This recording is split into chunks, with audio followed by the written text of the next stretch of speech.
Hello, and welcome back to Tidbit of Torah. As we get ready to be together, many of us with family for Thanksgiving, it's an interesting time to think about what our stories are of our heritage.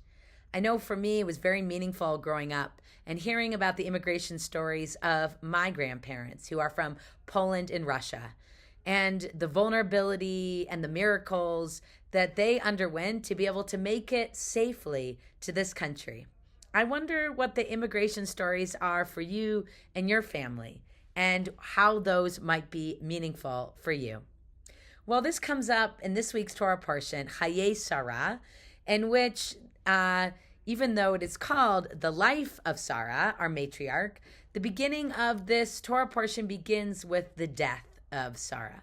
And Abraham, after Sarah's death, works to speak to the Hittites to be able to secure a proper burial for his beloved wife. And Abraham introduces himself to the Hittites by saying, Ger v'toshav anochi. I am what we might call resident alien. I am someone that on the one hand is a ger, a sojourner, an immigrant, someone who's transient, even a foreigner.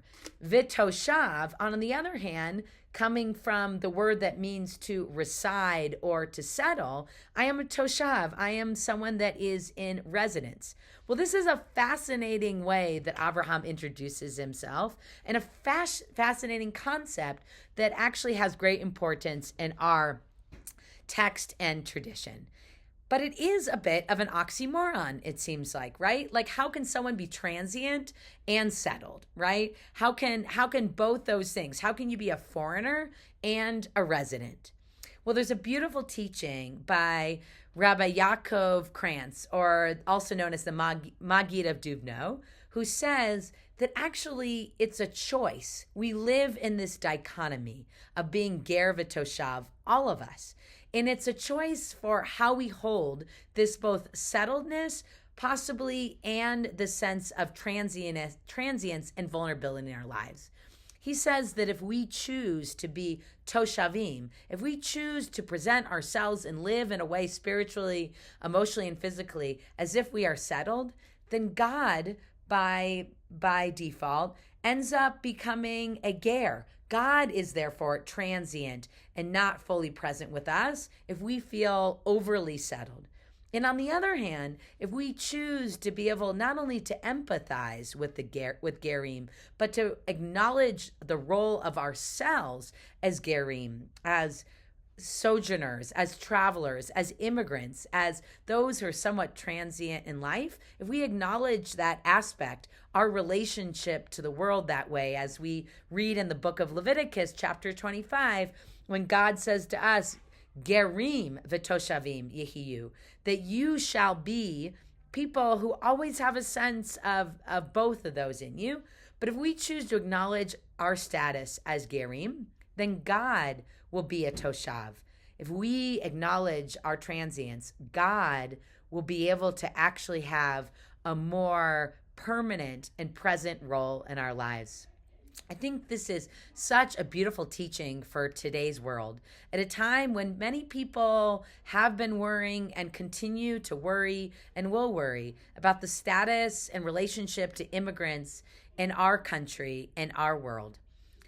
What is so powerful about the Torah is that over and over we are reminded that we too will always be gerim, that we have a responsibility to love the stranger and to welcome the stranger because we too were strangers. And so as we head into this Shabbat, into this holiday of Thanksgiving, I wonder what it looks like for us to hold both those things, to be able to view ourselves always as gerim on a planet that we don't own, in a certain way, never fully settled in our lives, in empathy of those that are constantly looking for a home, And on the other hand, to be able to embrace the parts of our lives, spiritually and otherwise, in which we are settled, in which we appreciate the residences that we have, and allows us to be able to help others find a home in this country and in this world. And so I want to wish you a Shabbat Shalom.